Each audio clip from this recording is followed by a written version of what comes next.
Buenos días. Hoy vamos a estar retomando un tema que vimos hace unas clases.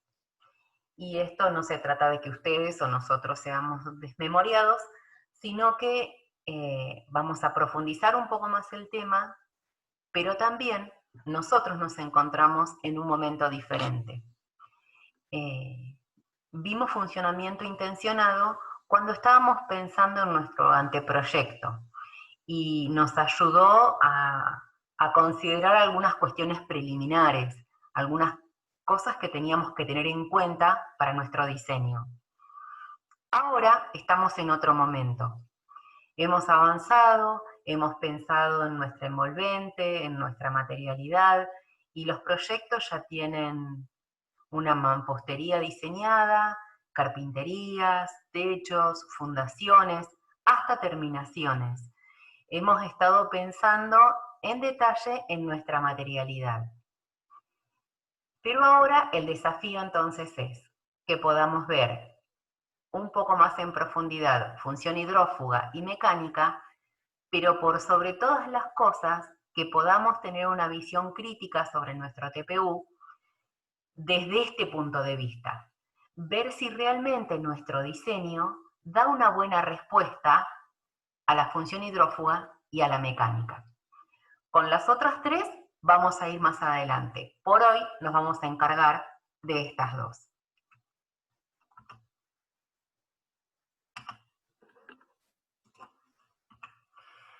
Bien, ¿se acuerdan que habíamos hablado de que una función es la interacción entre dos partes? Por un lado nosotros teníamos la solicitación del medio y por otro la respuesta que nosotros dábamos como diseñadores. Y para dar esa respuesta nos valíamos de nuestro diseño y de los materiales que íbamos a emplear, ¿sí? Las partes de nuestro edificio, en su totalidad, tienen que estar dando respuesta. Cuando hablábamos de funcionamiento intencionado, nos basábamos en las 5 solicitaciones básicas. Y ahora vamos a estar enfocándonos en 2. Decíamos entonces que nuestro objetivo era diseñar los distintos elementos que componen la envolvente, verificando los comportamientos ante 5 solicitaciones: mecánicas, hidrófugas, térmicas, hidrotérmicas y acústicas, en el marco de las reglamentaciones y reglas complementarias, vigentes y específicas. Bien, hoy vamos a entonces estar viendo cómo responde nuestra construcción, nuestro edificio, a 2 de estas solicitaciones. ¿Se acuerdan que habíamos planteado un recorrido de TPU? Y decíamos que nos aproximábamos al proyecto, pensábamos en las solicitaciones, hacíamos un diseño constructivo y luego volvíamos sobre esas solicitaciones. Eso es lo que estamos haciendo hoy. Cuando hablábamos de función hidrófuga, hagamos un repasito rápido porque esto ya lo vimos, hablábamos que por un lado teníamos la solicitación, teníamos la presencia de agua en estado líquido. Esto era la presencia entonces del agua. Y por otro lado, las fuerzas que iban a impulsar ese agua en estado líquido y que iban a posibilitar el ingreso a nuestra vivienda.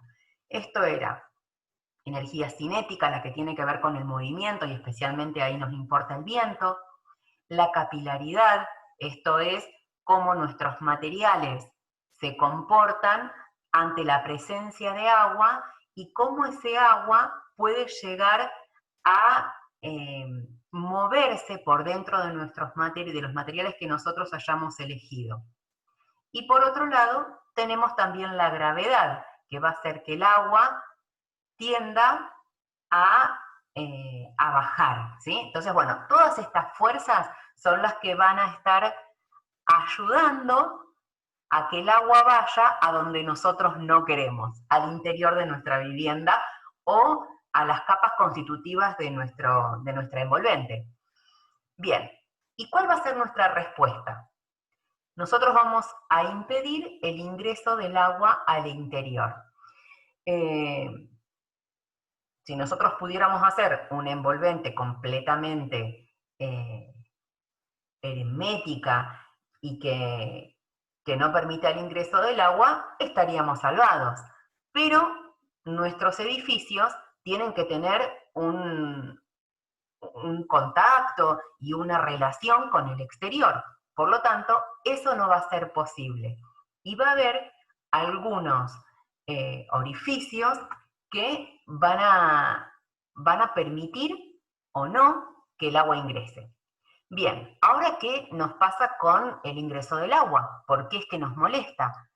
Por un lado, nosotros partimos de la idea de que el agua es el disolvente por excelencia, ¿sí?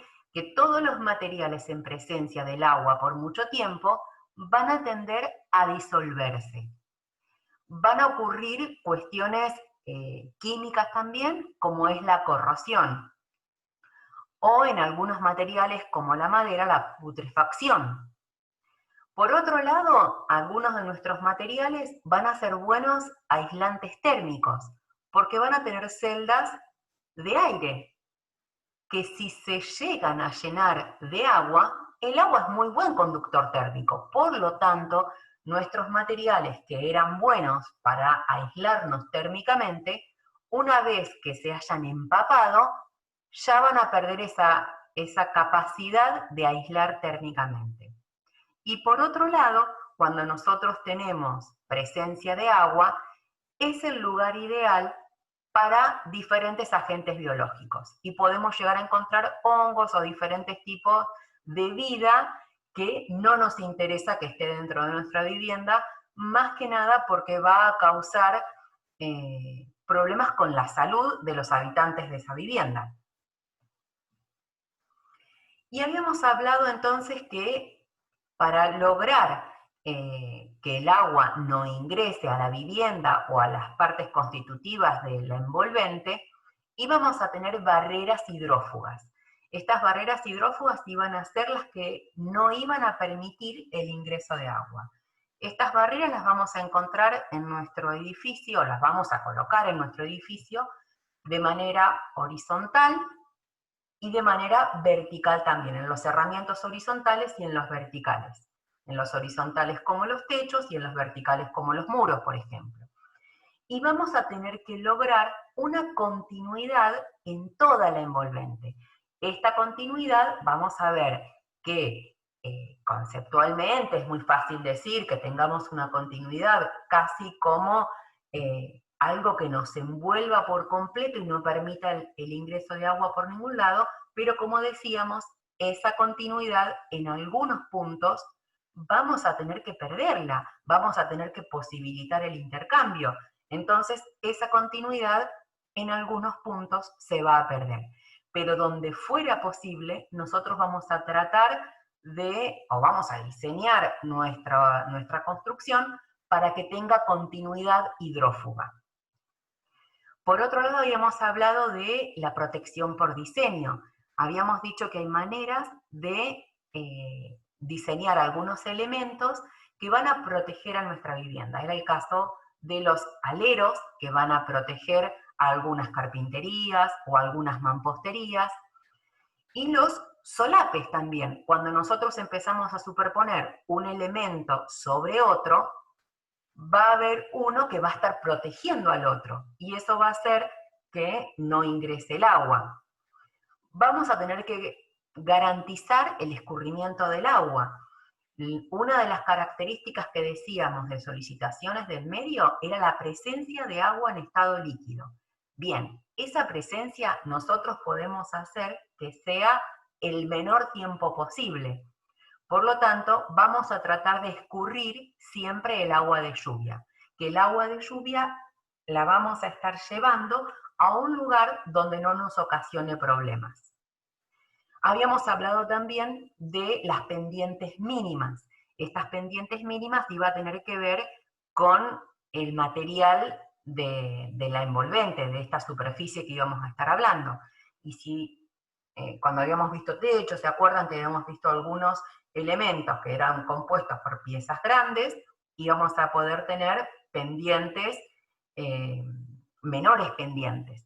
Y cuando nuestras piezas eran más pequeñas, como una pizarra, esa pendiente iba a tener que ser muy pronunciada para que el agua pueda ocurrir y el viento con su energía cinética no haga que el agua pueda ingresar a la vivienda. Bien, entonces tenemos que revisar si estamos trabajando con las pendientes mínimas para los materiales que nosotros estamos trabajando, para que hemos elegido. Y por otro lado teníamos los encuentros de partes, de componentes de la vivienda que nosotros estamos viendo bien. ¿Qué pasa cuando se encuentra nuestra mampostería con una carpintería? Perdonen que me fui a otro lado. ¿Qué pasa cuando se encuentran diferentes materiales? Materiales que tienen diferente comportamiento ante las variaciones de temperatura. ¿Qué pasa con las interferencias? Esto que decíamos que nuestra vivienda tiene que tener un intercambio con el exterior. ¿Qué pasa entonces cuando en un muro o en un techo tenemos la ventilación de un calefactor, por ejemplo? Bien, todo eso, ¿cómo tenemos que tratarlo? Y para esto yo me voy a estar valiendo de algunos trabajos de ustedes. No los vamos a estar nombrando y somos súper conscientes de que ustedes están en un momento en el que han planteado por primera vez la materialidad de su vivienda. Y justamente hoy lo que les estamos diciendo es que la puedan estar analizando y diagnosticando de cómo va a estar respondiendo esa materialidad, ese diseño que ustedes han hecho. Por lo tanto, es de esperar que esos diseños aún no estén perfectos. Y vamos a mirarlos hoy con los ojos de encontrar algunos hallazgos o puntos favorables en cuanto a lo hidrófugo o algunos problemas o deficiencias, ¿sí? Así que vamos a estar tratando de ver esas cuestiones. Bien, acá tenemos el trabajo de unos compañeros de ustedes. Vamos a poner acá un punterito como para poder marcar algunas cuestiones. Vean que acá hay una buena intencionalidad de esto de tener una continuidad en la envolvente. Pero vamos a tener una pregunta. ¿Esa continuidad la vamos a poder tener por completo? ¿De qué material es esta barrera hidrófuga que estamos colocando acá? ¿Permite ese material estar pegando acá una vueltita, subir, recubrir el muro, venir por acá? ¿Cómo es? ¿De qué se trata? ¿Cómo lo ponemos? Difícilmente un material puede envolvernos con tal prolijidad todo esto. Es posible que tengamos que estar trabajando con materiales diferentes y un material sea la barrera hidrófuga que recubre nuestra mampostería y otro el que esté trabajando sobre nuestra losa, ¿sí? Entonces, bueno, vamos a tener que ver cómo se relaciona uno con el otro y cómo lograr esa continuidad o cómo tratar si es que hay una pérdida de continuidad. Más adelante vamos a ver un trabajo que pudo avanzar un poquitito más con esto. Y algunas cositas más como para ver, traten de indicar el tema de las pendientes. Piensen que ustedes acá, si estuviéramos recibiendo la lluvia, esto es prácticamente, yo lo estoy viendo completamente plano, ¿sí? No tendría nada de pendiente. ¿Qué pasaría con esto? El agua empezaría a acumularse y por lo tanto la presencia de agua la tendríamos mucho tiempo hasta que se evapore, ¿sí? Así que bueno, veamos cómo vamos a dar esa pendiente. Esa pendiente la vamos a poder dar fácilmente con el contrapiso, ¿sí? Con el contrapiso vamos a poder trabajar entonces. Desde un lado el contrapiso va a tener el mínimo espesor y hacia el otro el máximo. Ese máximo, ¿en qué va a estar dado? En esa pendiente que queremos lograr. Si nosotros queremos un 2% de pendiente, tendremos que sacar la cuenta o representar qué es lo que va a pasar entonces con esta línea que nosotros tengamos acá.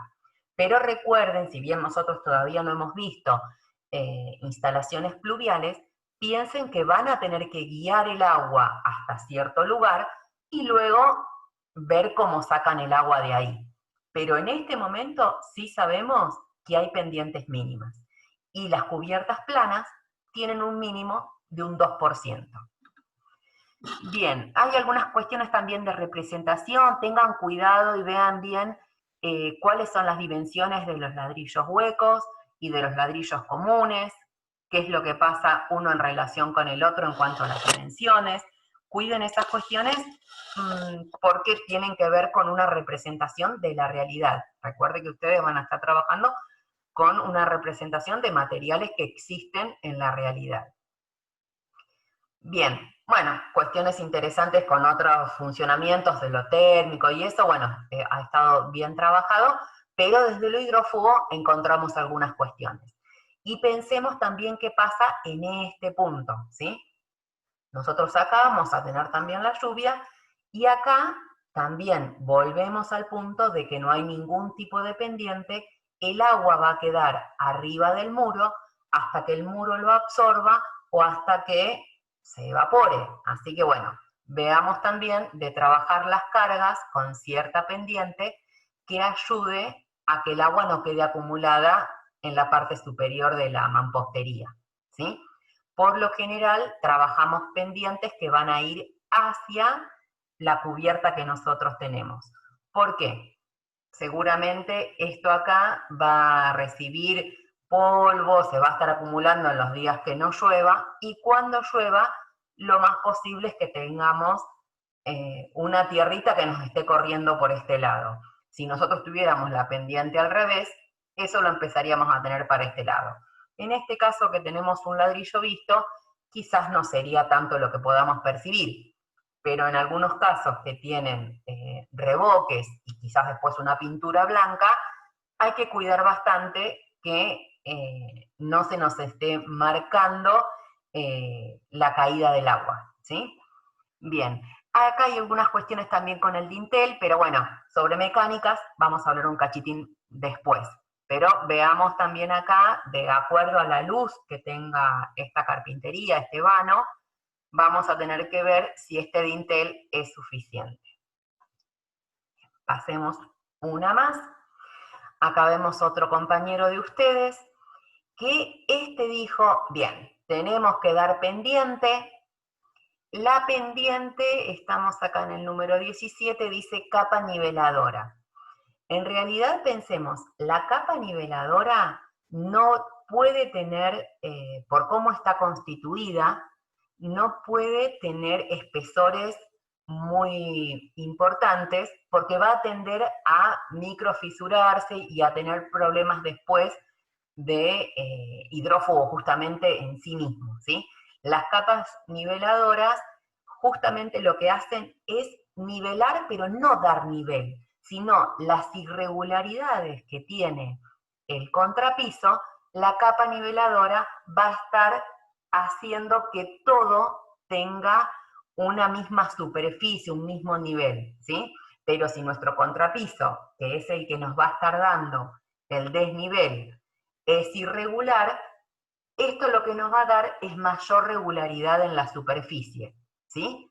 Replicando la pendiente que dimos con el contrapiso. Y acá descubrieron que, bien, esta es una barrera hidrófuga que tenemos en la cubierta plana. Y esta otra es otra barrera hidrófuga que va a ser nuestro azotado hidrófugo, ¿sí? Lo que estamos viendo acá, busco el numerito 3, dice aislante hidrófugo. Ese aislante hidrófugo lo que va a hacer es un azotado hidrófugo, ¿sí? Y luego vamos a tener este otro que tenemos acá sobre la losa, que dice acá que es una membrana asfáltica. Bien, entonces son materiales diferentes, por lo tanto va a haber cierta discontinuidad. Acá lo que se decidió poner fue una babeta. Las babetas las usamos, pero para otro tipo de techos, ¿sí? Si no, acá estaríamos agregando otro material más que es extraño a esta membrana que nosotros estamos poniendo, ¿sí? más adelante vamos a ver otro que dio un pasito más y que buscó otra solución en este punto. Bien, creo que acá, bueno, también tenemos esta cuestión de que sería deseable que esto tenga cierta pendiente, y desde lo hidrófugo creo que ahí estaríamos. Acá vemos el dintel, el hidrófugo acá, el azotado de hidrófugo puede estar recubriendo toda la pared, y acá tenemos una carpintería que no terminamos de ver, pero bueno, acá estaríamos viniendo con esta carpintería entonces. Acá tenemos otro tipo de techo, tenemos un techo inclinado. También tengan cuidado con la representación. Vean estas clavaderas que dice 2x2, si hablamos de 2x2 son 5 centímetros por 5 centímetros, miremoslo en relación a este ladrillo, pareciera que son un poco más grandes que 2x2. Así que bueno, está bien que sea 2x2, representen algo que sea parecido a la realidad. Bien, y acá vemos también, por un lado tenemos entonces, una vez más, perdemos la continuidad en esta barrera hidrófuga. Pero ¿cuál fue la estrategia acá? Por un lado tenemos el azotado hidrófugo en la mampostería, y por otro lado tenemos la cubierta, que es la que va a estar funcionando primariamente como una barrera hidrófuga, y luego tenemos acá el marroncito también, no sé si lo nombraron, creo que no, pero bueno, hay una aislación hidrófuga que también está por acá.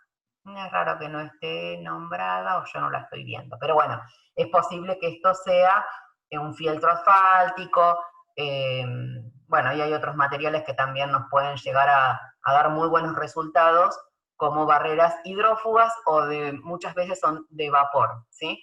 Así que bueno, están bien colocadas acá, y vean entonces que nosotros venimos con nuestra gotita de agua por acá, o nuestra lluvia por acá, llegamos hasta este punto, cae el agua en la canaleta, esa canaleta va a tener pendiente y va a guiar entonces el agua hasta una de las bajadas, y seguramente luego que bajamos fuimos hasta el cordón de la vereda. Entonces, veamos acá cómo se solucionó esta discontinuidad aparente que nosotros tenemos acá. Si en la representación traten de no pasar el corte exactamente por el cabio, sino, por nosotros el cabio podemos marcarlo incluso en línea punteada y ver cómo está apoyando acá. Pero continúe en la mampostería hasta lo que se llama la rasada, que es cuando nosotros, está bien que venimos hasta acá con el albañil, ponemos la solera de amarre, ponemos el cabio, y luego vuelve el albañil y sube la mampostería hasta el ras del cabio. Por eso sería la rasada. Entonces, bueno, completamos acá con la rasada. Bien, acá hay un elemento medio raro que podría llegar a ser un dintel, pero bueno, habría que ver las dimensiones también de esto. Pero vemos cómo se dio solución desde lo hidrófugo. Acá tenemos otro, y acá vean, en este punto sí corresponde esta babeta que nosotros estamos poniendo. Esta babeta es una chapa doblada que va a estar amurada, va a estar agarrada, sujetada desde este muro, y va a estar apoyando sobre esta chapa. Este apoyo vamos a tratar de que avance un poco más, porque nuestra lluvia, nosotros la podemos imaginar vertical y se iría con la pendiente para el otro lado sin problema. Pero ¿qué pasaría un día de lluvia? Es posible que el agua caiga de esta manera. Y si es impulsada por fuertes vientos, es posible que hasta retroceda un poco por la chapa y tenemos el agua en este punto, que no nos interesa, ¿sí? Entonces, bueno, esto le damos un poquito más a esta babeta. Y por lo general, por cuestiones de dilatación de esta pieza, muchas veces lo que hacemos es no amurar esta pieza, sino esta pieza estar atornillándola a la pared y poner otra singuería por arriba de esta, que es una bandita que estamos poniendo. Entonces, al ser más pequeña, tiene menos problemas de dilatación, de diferente dilatación con el muro, ¿sí? Así que bueno, pero está bien esto de estar poniendo un elemento de transición entre lo que es entonces el techo y la mampostería.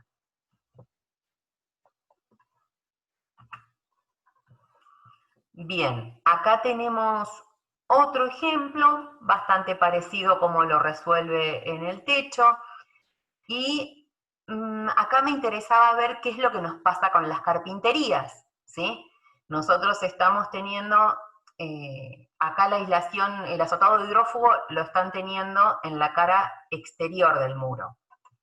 Una pregunta aparte sería, ¿por qué ustedes decidieron poner ladrillos comunes y luego revocarlos? Realmente hacer una pared de ladrillos comunes lleva un tiempo de obra importante, y para estar revocándolo, en realidad se podría hacer tranquilamente con ladrillo hueco, pero bueno, capaz que ustedes podrían justificar por qué pusieron ese ladrillo común revocado. Pero me interesaba ver acá, en este punto, vean bien cómo se va a estar relacionando la carpintería con la mampostería y con cada uno de los puntos donde esa continuidad se pierde. De nuevo, pensemos en nuestra gotita con viento, el alero nos protege bastante, pero va a haber una gotita que quizás llegue hasta acá, corra por la hoja de la ventana, y desde la hoja de la ventana, ¿qué pasa? ¿Cómo se relaciona esta hoja de la ventana con el marco de la ventana? Es posible que nosotros tengamos un canal de desagüe y un despurgue. Fíjense que acá pareciera que ese despurgue no alcanza a salir, sino que queda amurado dentro de esta mampostería, ¿sí? Así que bueno, cuiden esa cuestión de que permita ese despurgue. Y por otro lado, podemos tener entonces el agua que pegue justito entre lo que es el marco y lo que es la mampostería. Acá, por diseño, ustedes deberían estar poniendo esta solia, que la materializan con una pieza cerámica, por debajo de esta carpintería. ¿Para qué? Para que el agua que corre por el marco pueda realmente llegar a la solia y con esa pendiente deslizarse hasta acá. Si no, es muy posible que nosotros en este punto el agua tienda a entrar entre la solia y el marco de la carpintería, ¿sí? Bien, después interesante cómo acá se trabajó un cajón hidrófugo, una barrera hidrófuga horizontal en el interior de la vivienda. Acá quizás por grosor de la línea no se alcanza a ver el piso. Y otra que se trabajó en el exterior. La realidad es que en el exterior nosotros vamos a tener agua de lluvia y por otro lado agua que va a estar contenida en la tierra.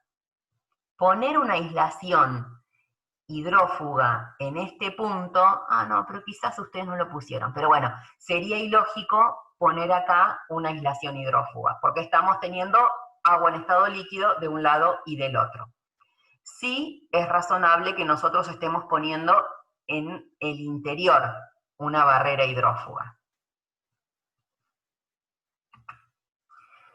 Acá llegamos por fin, viste que yo les había dicho, bien, hay un trabajo que dio un pasito más hacia la resolución de la continuidad hidrófuga en una cubierta plana, ¿sí? Acá podemos ver la pendiente que ustedes dieron, quizás haya que revisarla, pero se ve que tiene pendiente, seguramente el desagüe está del otro lado, y acá lo que se hizo fue trabajar entonces esta membrana asfáltica, se fue curva hacia arriba, copió la pared, pero la carga sobresale sobre esa membrana. De manera que el agua que está corriendo por acá va a gotear en este punto y la vamos a tener sobre la barrera hidrófuga. Y no se va a estar colando por detrás de la barrera hidrófuga, ¿sí? Si nosotros hasta tuviéramos un pequeño desprendimiento de esta membrana en este punto, estaría protegido por la misma mampostería. Bien, acá vemos también la barrera hidrófuga, el azotado está sobre la pared de ladrillo hueco. Luego tenemos acá un dintel, ahí vamos a tener esa continuidad también. Luego tenemos la carpintería y acá se ve también una solia. Habrá que ver de qué es esto como para que se pueda ver bien con un ladrillo visto, ¿sí? Acá se ve una línea gris que pareciera algo así como un revoque. Bueno, habría que ver cómo es esto para que se adhiera y que no tenga problemas de desprendimientos y que permita que corra el agua, ¿sí? Así que bueno, habría que ver de qué es eso, de qué materialidad es esa solia. Y después, hacia acá abajo, interesante también como tenemos el cajón hidrófugo, una barrera hidrófuga horizontal y luego directamente el nivel de suelo exterior, ¿sí? Vean que acá, si el agua que está contenida en la tierra, la humedad que está en la tierra, quisiera por capilaridad subir al muro, vamos a tener una barrera hidrófuga acá, otra barrera hidrófuga acá. Si en algún punto perdiéramos esa barrera, de todas maneras la humedad quedaría alojada en el cajón y no podría subir. Hay una doble barrera hidrófuga, ¿sí? Así que bueno, es un buen ejemplo de cómo se trató la aislación en este corte. Veamos que en este otro, si bien la intención estuvo, pero estamos con esta carpeta hidrófuga en el mismo nivel superior del cajón hidrófugo que tenemos acá. Si por alguna razón no llega perfectamente la carpeta hidrófuga a unirse con el cajón, es posible que la humedad que tengamos en el contrapiso pueda pasar por acá y ascender por capilaridad por la mampostería y más por este revoque que llega hasta este punto, ¿sí? Los revoques es mucha la capilaridad que tienen y si nosotros tuviéramos en este punto un contacto con el contrapiso, hasta los 50 centímetros vamos a tener ese agua en estado líquido trepando de alguna manera por nuestra pared y vamos a tener dificultades ahí. ¿Cómo lo solucionamos? Haciendo coincidir este punto, esta línea que tenemos acá de carpeta hidrófuga, tenerla, perdí el puntero por algún lado, poder ponerla entonces acá, más abajo, para que no coincida con la finalización del cajón hidrófugo. Acá tenemos otro ejemplo en una materialidad completamente diferente. Acá los chicos estuvieron trabajando con RETAC. Si bien RETAC tiene una higroscopicidad muy distinta al resto de las mamposterías que venimos trabajando con ladrillos cerámicos, con buen criterio también pusieron un cajón hidrófugo. Sí tienen que tener cuidado que este cajón hidrófugo sobre el RETAC no va a poder ser con esta dosificación. Esta dosificación de 1 de cemento, 3 de arena fina y 10 de hidrófugo es la típica de un azotado hidrófugo o de un cajón hidrófugo de ladrillos cerámicos, ¿sí? ¿Por qué no podemos usar esa? Porque justamente por cómo es el RETAC, no vamos a tener la misma adherencia que en otros ladrillos. Esto lo podemos hacer, pero vamos a tener que usar los materiales que el sistema propone, ¿sí? Va a haber un material hidrófugo, que es el que RETAC nos va a estar proveyendo para poner seguramente una capa horizontal, otra capa horizontal, y luego 2 verticales que nos estén terminando ese cajón. Recuerden siempre el tema acá, la carpeta hidrófuga que tenemos acá, no nos estaría coincidiendo, tenemos que entonces venir un poco más abajo, ¿sí? Para que siempre nos esté coincidiendo en la parte central o dentro de lo que sería el cajón hidrófugo, ¿sí? Bien, cuiden también en cuanto al sistema, esto no tiene que ver con hidrófugo, pero cuídenlo, que ustedes van a tener que trabajar acá con una viga, y las vigas en RETAC las van a tener que hacer con unos bloques en forma de U, y van a estar colando el hormigón para conformar ese encadenado. Si van a estar usando RETAC, vean de usar los materiales que sean compatibles con este sistema, y por ahí otra recomendación es que sean críticos también en los que el vendedor o la empresa propone como super soluciones, ¿sí? Así que bueno, traten de mirar también con ojos críticos esto. Acá hay una cuestión que por ahí no sería la ideal. Los ladrillos de RETAC tienen un costo bastante elevado, y una de las mayores virtudes que tiene es el comportamiento térmico. Usar el RETAC en la mampostería de cimiento realmente es como una exquisitez, que el comitente va a estar gastando una plata importante para una función que realmente no se va a estar cumpliendo, ¿sí? Así que vean de por ahí estar trabajando desde lo que es la zapata hasta este punto, trabajar con otro tipo de mampostería más económica que les permita llegar hasta el nivel deseado, ¿sí? Bien, creo que nada, bueno, acá vuelvan por ahí a los otros trabajos que vimos para atrás. Esta continuidad entonces no la podemos tener, y menos sin guardar una curva ni nada que haga que el material pueda adaptarse, ¿sí? Si nosotros tenemos un encuentro a 90 grados, va a ser muy difícil que acá tengamos continuidad, y que no sea que el agua de lluvia pueda ingresar a este punto y colarse por nuestra losa, ¿sí? Así que bueno, cuiden este punto. En este otro, bueno, creo que bastante parecido a otros que hemos visto también, pero es interesante cómo cuidaron la barrera hidrófuga vertical, el cajón hidrófugo, la horizontal. En este caso trabajaron con unas placas de roca de yeso del interior y se separaron del piso justamente para que las placas, si hubiera agua en el piso, que no pueda ser absorbido por la placa.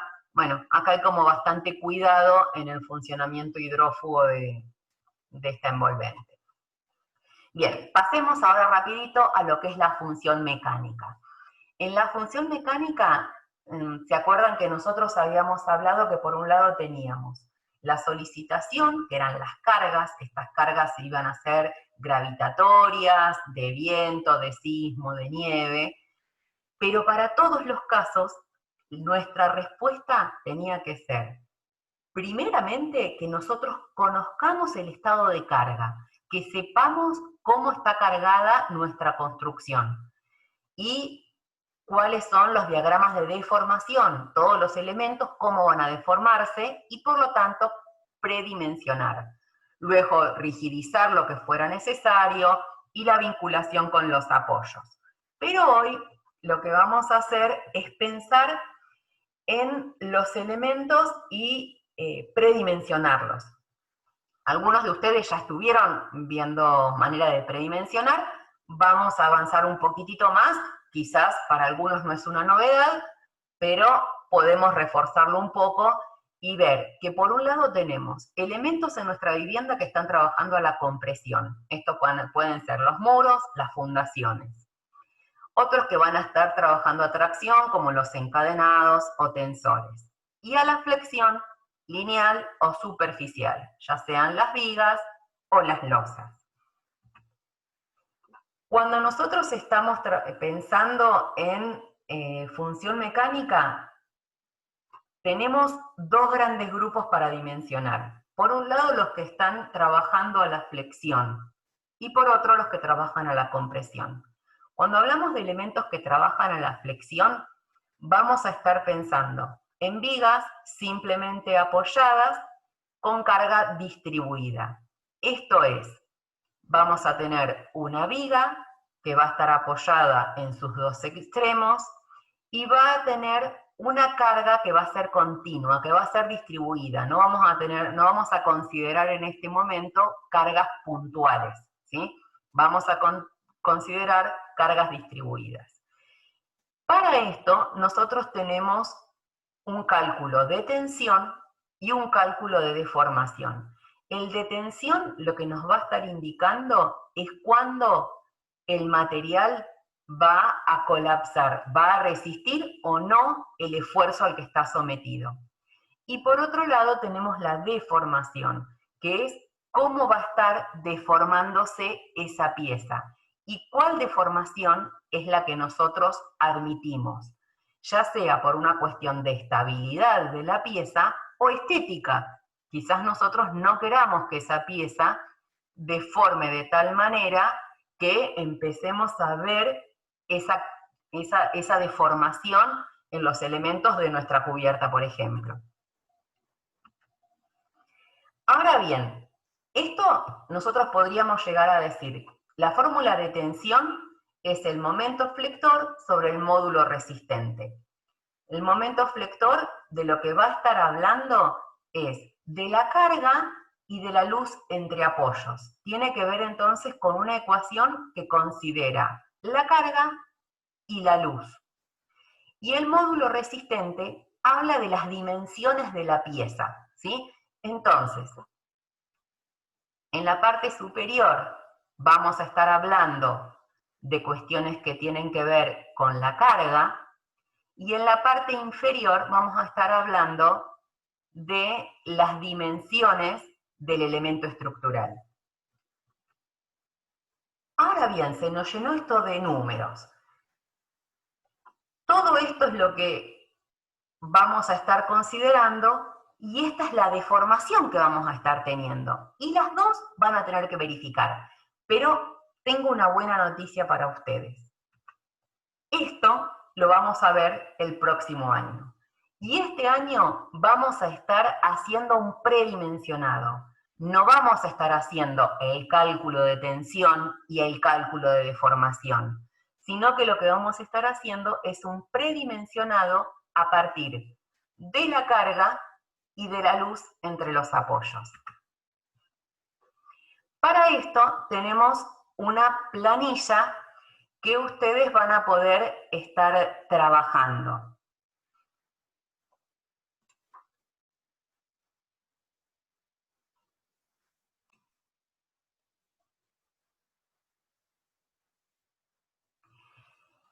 Bien, en esta planilla ustedes van a estar ingresando entonces con la carga y con la luz. Y la planilla les va a pintar de amarillo aquellos elementos que van a estar respondiendo de buena manera en cuanto a la deformación y a la tensión. Para esto tenemos una súper ayuda que Gabriel grabó hace un par de semanas. Para esto, a ver si se los puedo mostrar, tienen que ir a nuestra plataforma, entrar en Construcciones 1, vamos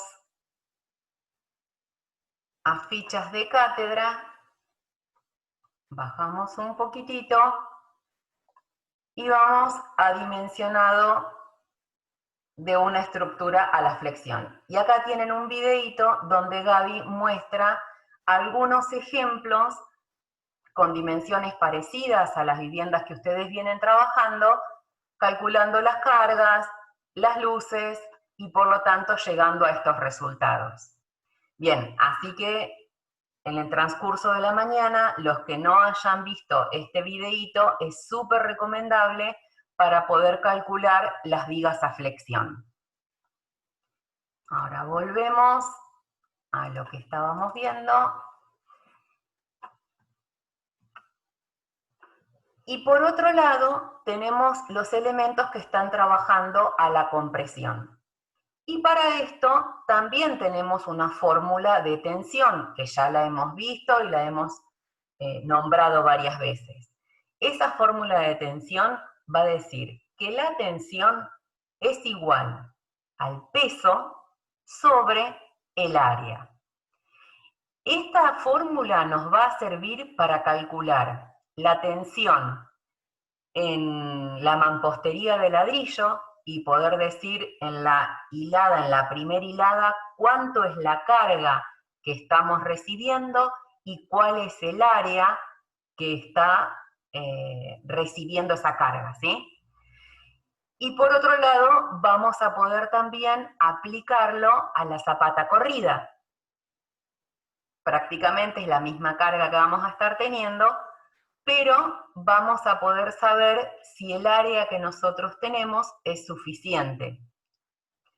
O podríamos invertir esta fórmula y directamente despejar de cuánto tendría que ser el área. Nosotros vamos a conocer la tensión admisible del suelo donde nosotros estemos fundando y podríamos entonces despejar a partir de esa tensión admisible y de esta carga que nosotros tenemos que conocer, y para esto tenemos que trabajarlo un poquito, podemos determinar cuál es el ancho necesario que nosotros tenemos de fundación. Para eso tenemos otra planillita. Esta está todavía en desarrollo y ustedes van a ser los primeros en usarla. Así que si le encuentran algunas cuestiones, la verdad les pedimos disculpas y les agradecemos que nos digan como para que podamos también ir puliéndola. Para esto también vamos a ir rápidamente a la plataforma nuevamente, volvemos para atrás. Lo vamos a tener en herramientas de diseño. Vamos a entrar en dimensionado de la compresión. Y acá nosotros vamos a tener, por un lado, lo que tenemos como número 1, vamos a estar calculando el techo inclinado. En este caso, consideramos que ese techo inclinado son cabios de 2x4, un machimbre, un fieltro asfáltico, clavaderas, lana de vidrio y chapa. Ustedes podrían llegar a cambiar esta materialidad y en lugar de tener chapa, poner teja. Bueno, esto es lo que van a tener que ustedes estar operando. Van a estar diciendo de cada uno de los materiales si son lineales o si son superficiales. Más que nada porque los vamos para después saber el peso de cada uno de los componentes, tenemos que tener este dato. Si son lineales, ¿cuánta separación están? Los cabios en este caso están cada 60 centímetros y las clavaderas cada 80 centímetros. Van a ver que si ustedes ponen superficial, la planilla no les pide esta condición. Después van a estar ingresando de cada uno de estos materiales el espesor, el ancho, el largo, y por lo tanto va a estar calculando el volumen de cada elemento por el peso por la unidad de medida, que en algunos casos va a ser el peso específico, kilogramos sobre metro cúbico, y en otros, como la chapa, va a ser kilogramos sobre metro cuadrado, ¿sí? Y vamos a estar calculando entonces todos los pesos de todos los elementos del techo para 1 metro cuadrado, ¿sí? Siempre vamos a considerar cuánto es lo que tenemos en 1 metro cuadrado. Luego vamos a considerar la sobrecarga, que según yo acá lo que estuvimos poniendo con Mariana fue un valor que da SIRSOC para cubiertas inclinadas que tienen como mínimo 10 grados. 30 kilogramos entonces por metro cuadrado. Tenemos entonces un subtotal de 57,74. Y acá hay un dato importante que ustedes tienen que poner. La influencia, cuánto es lo que va a estar recibiendo mi cimiento de ese techo. Vamos a estar recibiendo en un metro lineal de fundación, vamos a estar teniendo un metro lineal de techo, en coincidencia con el cimiento, pero en el perpendicular a esto, ¿cuánto tenemos de techo que va a estar descargando acá? En este caso, 3 metros. Tengan en cuenta que si ustedes están teniendo un techo de 5 metros entre apoyo y apoyo, cada uno de los apoyos va a estar recibiendo un largo de 2,5 metros, ¿sí? Porque todo el techo va a estar repartiendo su carga en esos dos apoyos. Bien, a partir de esto vamos a tener cuál es la carga que este techo va a estar transmitiendo al muro. Vamos a tener dos posibilidades de techo. Por un lado el techo inclinado y por otro lado el techo plano. En este caso, que están los dos, sería un muro que está recibiendo de un lado un techo y de otro lado otro techo. Si nosotros no tuviéramos uno de estos dos techos, por ejemplo, nosotros no vamos a tener techo inclinado, sino que solamente techo plano, en este valor del largo vamos a poner 0. Bien, acá no me la deja operar, perdón, no la abrí, pero bueno, si ustedes acá en este valor ponen 0, pasa a ser 0 kilogramos y por lo tanto no va a estar sumando a la carga que recibe el cimiento. Luego vamos a tener lo que va a transmitir el muro, cuál es la carga del muro. En el muro directamente vamos a estar poniendo todos los componentes del muro, con los espesores que tienen, con la altura que tiene este muro y con el ancho que va a ser para el metro lineal de cimiento, así que siempre el ancho va a ser de 1. A partir de nuevo tenemos el volumen, el peso específico en este caso, y por lo tanto cuál es el peso de cada uno de los componentes.